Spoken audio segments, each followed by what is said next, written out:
ராஜஸ்தான் ராயல்ஸ்க்கு என்னதாங்க ஆச்சு? அதுதான் நிறைய பேரோட ஒரு கேள்வி. ஏன்னா எப்பவுமே பாத்தீங்கன்னா சீசன் ஸ்டார்டிங்ல செமையா விளாடுறாங்க, ஆனா ஃபேக் எண்ட் ஆஃப் த சீசன்ல தொடர்ந்து தோக்குறாங்க. இந்த சீசன்லயும் வந்து பாத்தீங்கன்னா 4 மேட்ச் தொடர்ந்து தோத்துருக்காங்க. அதுக்கு காரணங்கள் என்ன அப்படின்றத விட இந்த மேட்ச் ஸ்பெசிஃபிக்கா அகைன்ஸ்ட் பஞ்சாப் கிங்ஸ் அவங்க தோத்த காரணம் என்னன்றதை நான் ஸ்பெசிஃபிக்கா சொல்றேன். டெஃபினட்டா அவங்களோட இன்டென்ட் சிஎஸ்கேவோடையும் அவங்க பேட்டிங்ல இன்டென்ட் காமிக்கல, பஞ்சாப் கிங்ஸோடையும் பேட்டிங்ல இன்டென்ட் காமிக்கல. ஏன்னா நீங்க டாஸ் வின் பண்ணி பேட்டிங் எடுத்துட்டீங்க.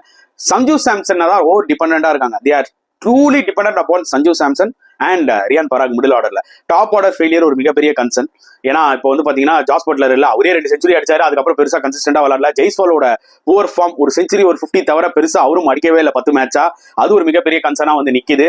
குவாட்மோர் வந்தார் ஃபர்ஸ்ட் மேட்ச், ரொம்ப திணறிட்டாரு, பால்ஸ் நிறைய சாப்பிட்டாரு.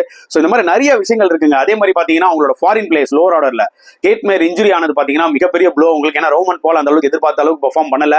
டொனோவன் ஃபெரேராவும் இதான் முதல் டைம் விளாடுறாரு, அவரும் கொஞ்சம் ஸ்ட்ரகிள் ஆறாரு. So big concerns for RR. So உங்களோட கருத்துக்கள் என்னன்றதை கமெண்ட் செக்ஷன்ல போடுங்க.